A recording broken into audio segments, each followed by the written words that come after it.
بعث نبيه محمد صلى الله عليه وآله وسلم رحمة للعالمين وأشهد أن محمدا صلى الله عليه وآله وسلم عبد الله ورسوله أما بعد. السلام عليكم ورحمة الله وبركاته. السلام عليكم ورحمة الله وبركاته. وعليكم السلام ورحمة الله وبركاته. If the US men's soccer team has scored a goal, you have shouted better than this. May the Almighty Allah save that. We thank the Almighty Allah for giving us an opportunity to be here.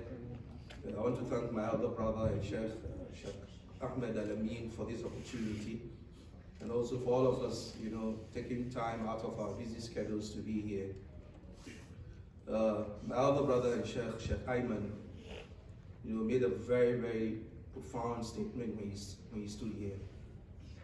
In an informal setting, I would have given him my time for him to continue. Because we live in a time whereby our desires have taken precedence over our common sense. And people are only interested in fulfilling those desires without really sitting down to think about the consequences of those actions.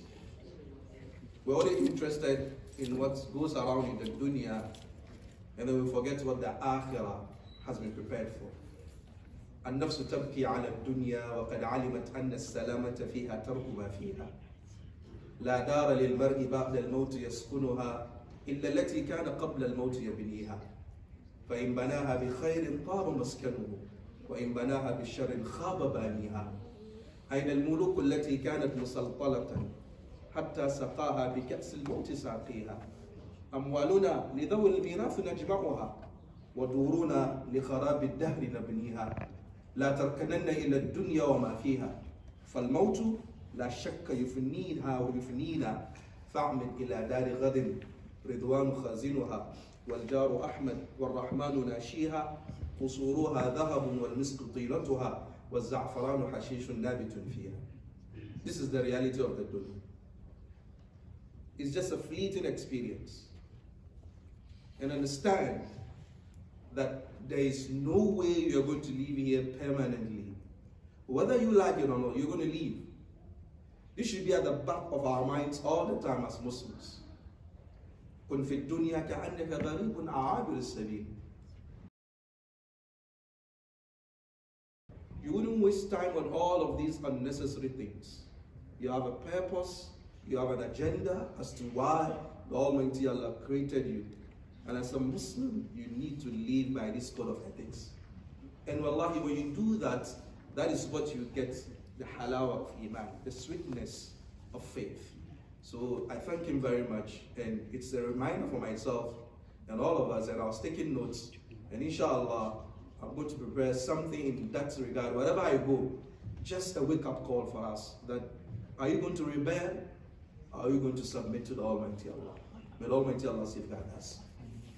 I've been tasked to speak about, Islam and then the power of the Ummah or the strength of the Ummah. When I look into, the room, I'm very, very excited.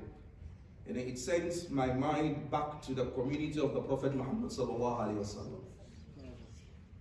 I can say this without fear, that there is no religion on the surface of the earth that has at its inception every member of the society, whether from any class or from any background, in there at the beginning.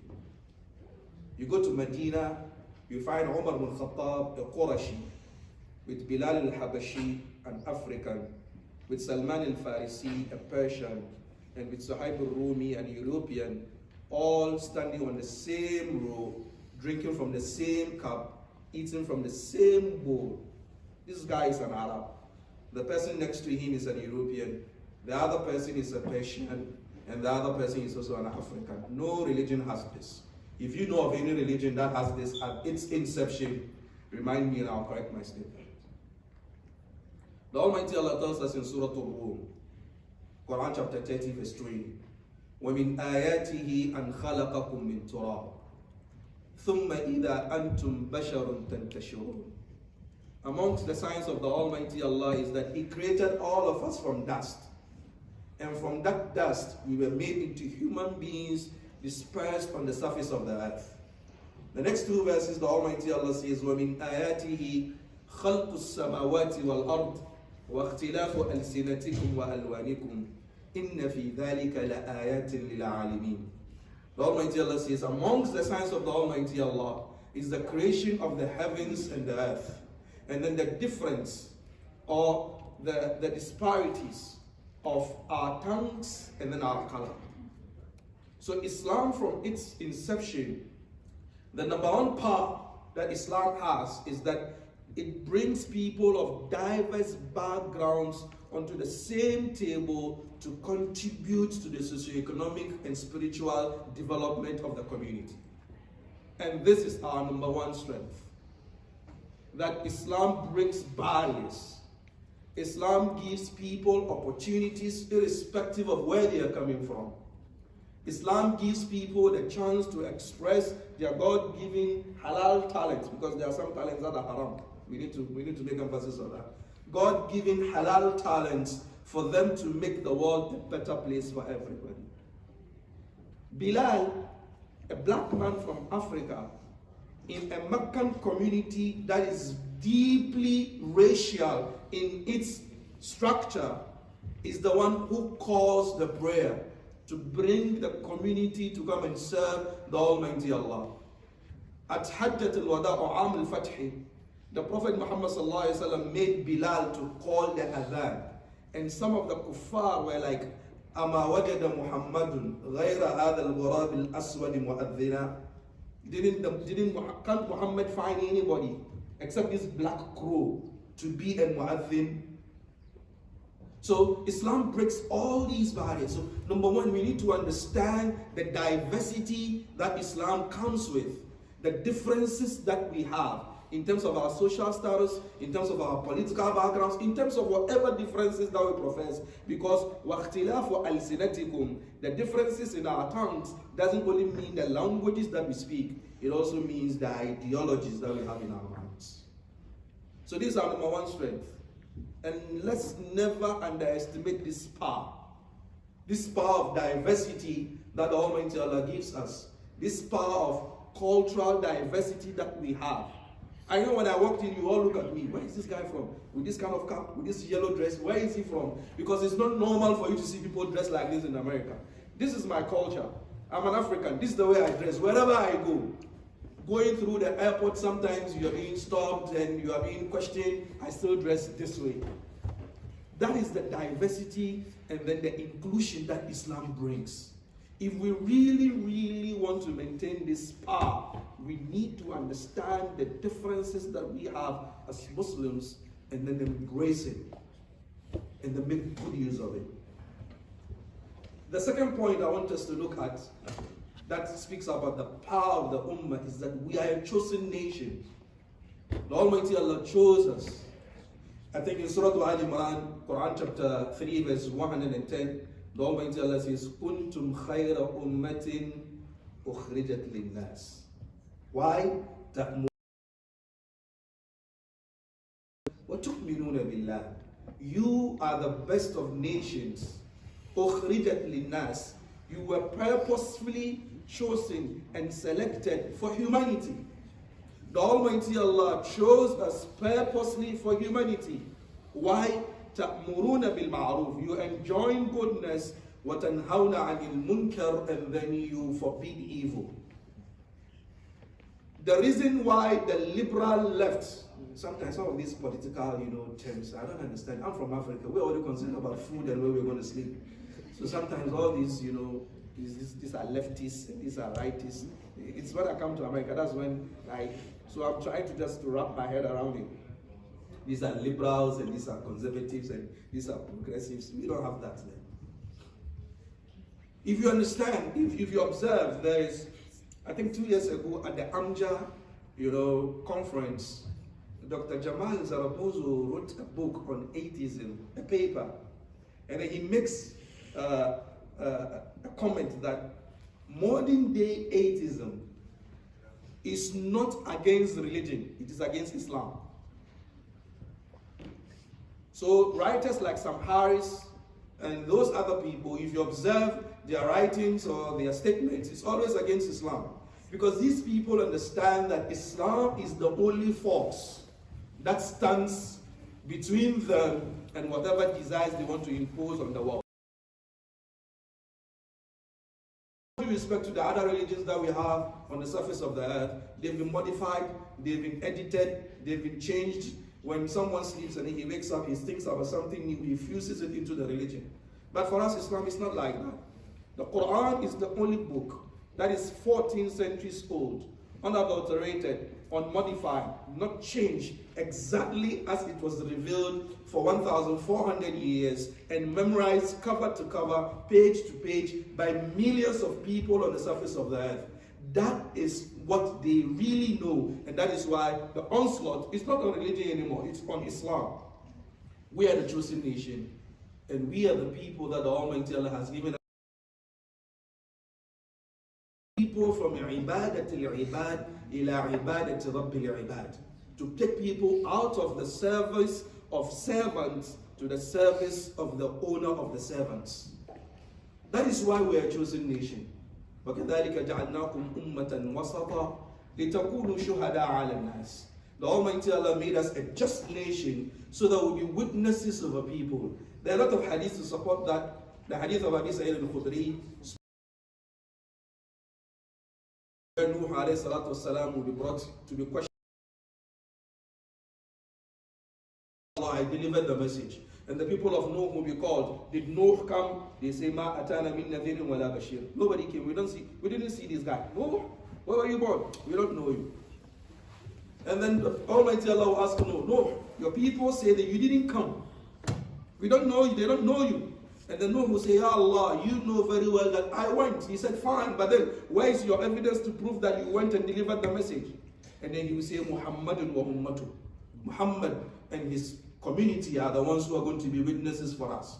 And then the people of Nuh will raise an objection. Objection, Ya Allah. What is it? These people, we don't know them. We didn't live with them. We were thousands of years before them. So how can they be witnesses against us? And Almighty Allah will say, objection overruled. Keep quiet and let's listen to their evidence.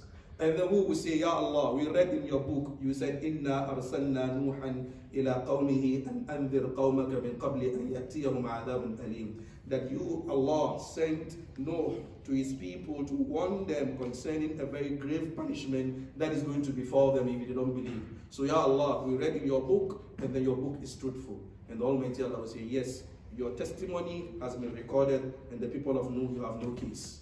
So this is the position of this Ummah. This is the point of strength that we have. One point of our strength that really, humbles me is the brotherhood that this Ummah has. The brotherhood, the love, and then the concern. The Prophet Muhammad sallallahu alaihi wasallam, when he moved, where he made people from Mecca friends with people from Medina, particular friendship, particular connection, and particular association. He made Abdurrahman ibn Auf a friend to Sa'd ibn Rabi al-Ansari. And Sa'd ibn Rabi al-Ansari, when he met Abdurrahman ibn Auf, he told him, I'm the wealthiest man in Medina. I'm going to split my properties into two. I give you half, you take the other half. I have two wives. You look at the one that you please amongst the two of them, and I'm going to divorce her, and after her iddah, you're going to marry her. This is not possible in the present day. My wife, me, my wife. No. No. Wallahi, that is why when the Almighty Allah says, رَضِيَ اللَّهُ عَنْهُمْ وَرَضُوا عَنْهُ, you need to understand that and appreciate it. A man with his ghira, with his protective jealousy, he has his wife, and then he tells you, out of brotherhood and iman, that look at the woman. It's not as if he is going to select. You are going to choose between the two women, and then the one you settle with, he is going to divorce her, and then you are going to marry her, so that he understands that you need a companion. What did Abdurrahman ibn Auf say? Barakallahu laka fi malika wa ahlik dullani ala suq. He didn't take opportunity. He didn't make use of the opportunity. No, he didn't abuse that. He said, Barakallahu laka fi malika wa ahlik.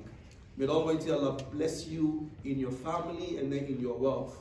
Just show me where the market is. And history tells us that Abdurrahman ibn Auf later became one of the wealthiest, if not the wealthiest man in Medina. This brotherhood instilled in the Sahaba is so profound that they stood at the Battle of Badr. They were facing their own fathers and their own uncles with swords, but the people who were standing next to them, who were second-class citizens in the former community, who were slaves in the former community, they were more beloved to them than their own fathers and uncles who were standing outside there, who were opposing Tawheed and Islam. What is the relationship we have with each other? What is the love that we show for each other in the communities that we find ourselves in? Is it really true love? Or is it just that because we are in the same masjid, it's just that we are there by convenience? When I say Salaam Alaikum to you and then I open my mouth and smile, I do that genuinely? Or is just business as usual?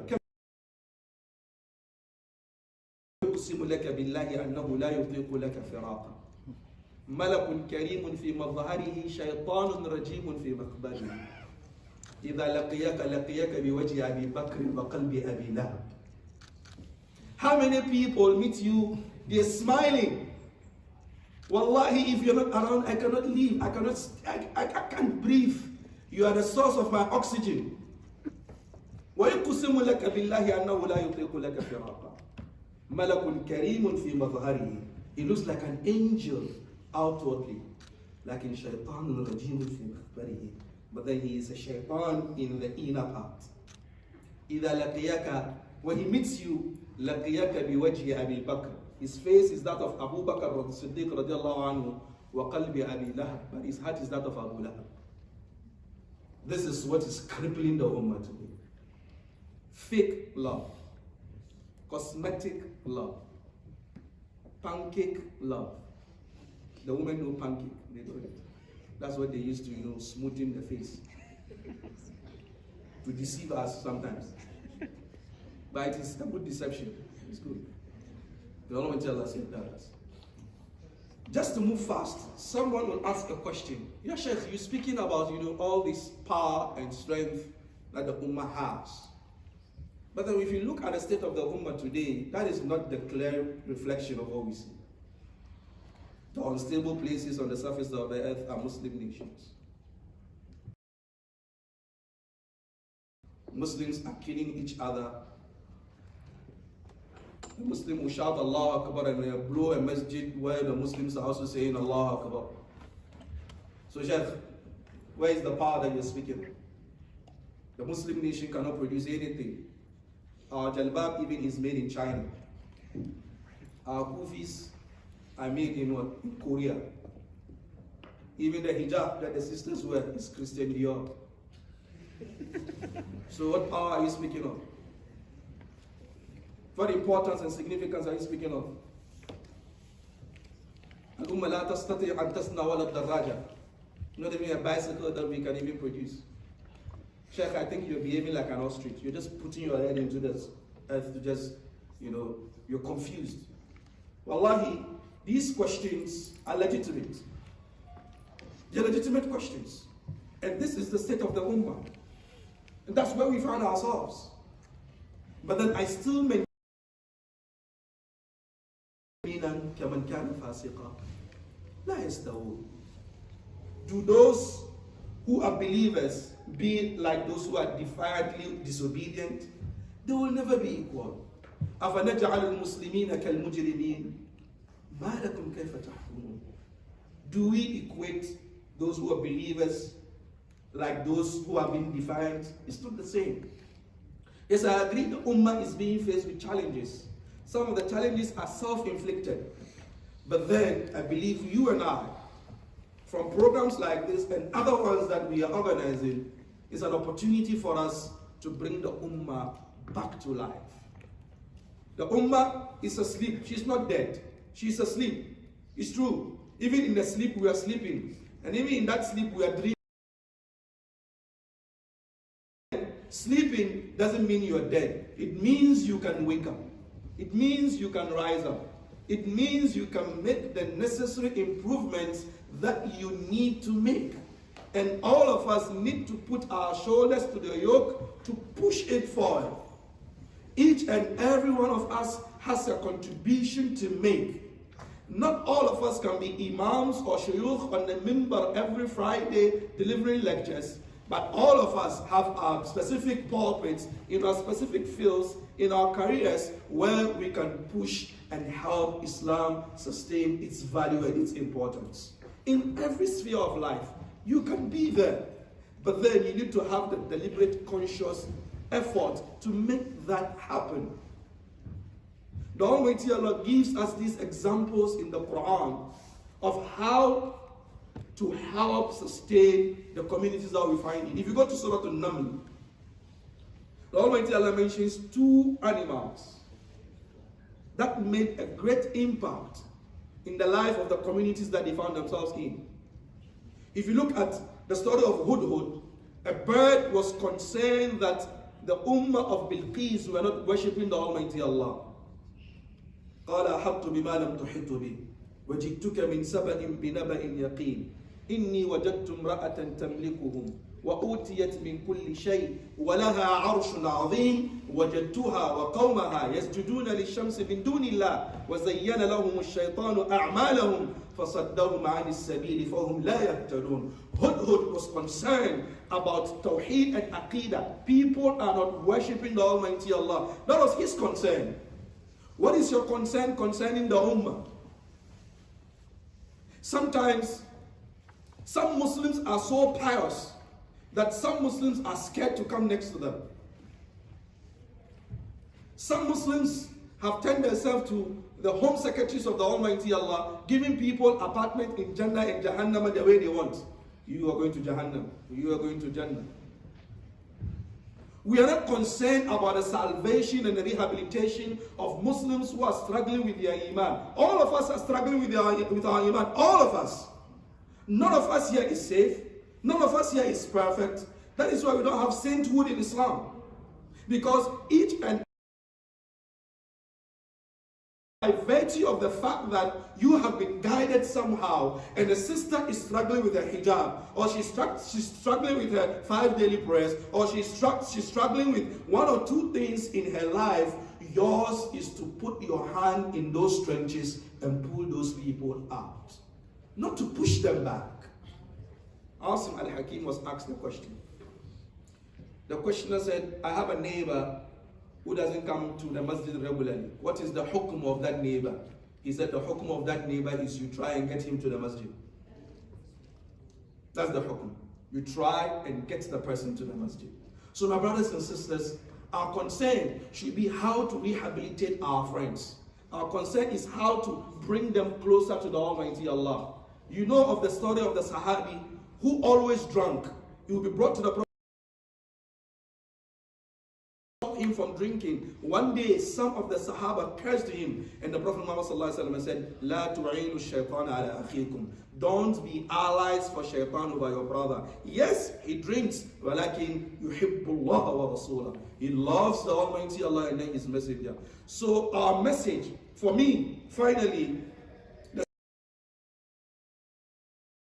help those people who are struggling with their iman, who are struggling with their morality, who are struggling with their, the ethics of the deen, how well we can bring them closer to the masjid. The masjid or the community is for the sinners, same way is for the saints. Finally, the ant in the surah made a very, very profound statement. قالت نملة يا أيها النمل ادخلوا مساكنكم لا يحطمنكم سليمان وجنوده وهم لا يشعرون. She said, "Oh my fellow ants, hurry up and enter into your homes, lest Suleiman and his people trample upon you when they do not know that you exist there." So Hudhud teaches us a story or a lesson in Aqidah, and then the Namla teaches us a lesson in how to protect the communities that we find ourselves in. أقول ما تسمعون واستغفر الله لي ولكم ولسائر المسلمين من كل ذنب فاستغفروه.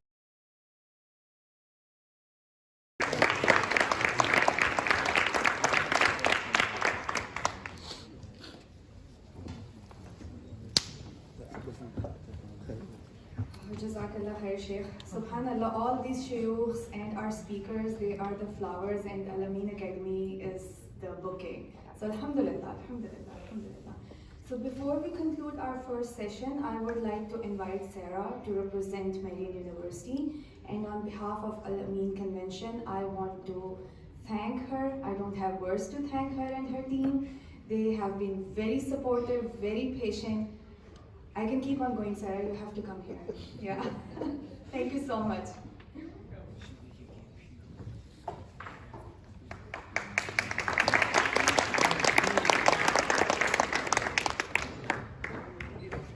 Good morning, everyone. My name is Sarah Scott, and I work here at Marian. I am one of your event hosts for the weekend. If you need anything, please let us know. We will be wearing a Marian sweatshirt or a Marian shirt. We'll have a gold name tag as well, and we are more than willing to help you all with whatever you need. I just wanted to let you know a little bit about this beautiful university. We were founded back in 1936 in Oldenburg, Indiana, and then moved to this location in 1937, and since then we have rapidly expanded. We host over 40 majors within 6 different schools. So we have the Byram School of Business, we have the College of Arts and Science, the Klipsch Educators College, the College of Osteopathic Medicine, which you will be in. That is our Evans Center just down the road. And then the Layton School of Nursing, and our newest school, which is being built behind us, is the E.S. Witchker School of Engineering.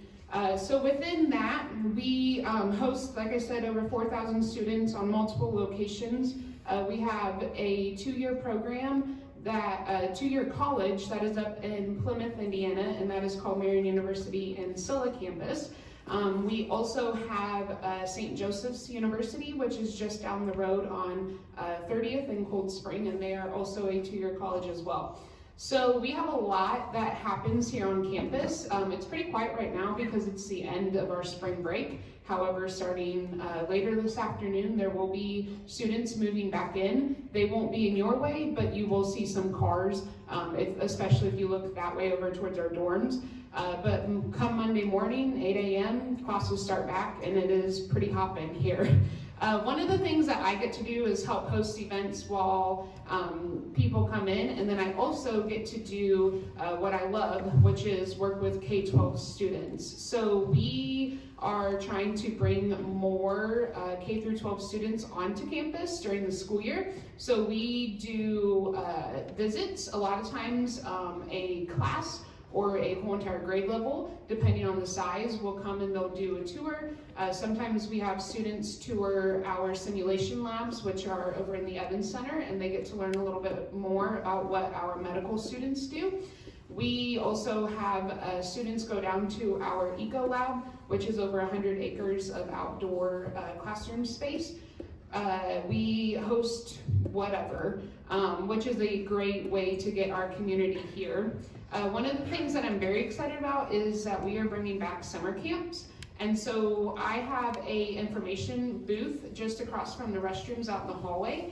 And if you are interested in having your children participate, we have K through 12 programs.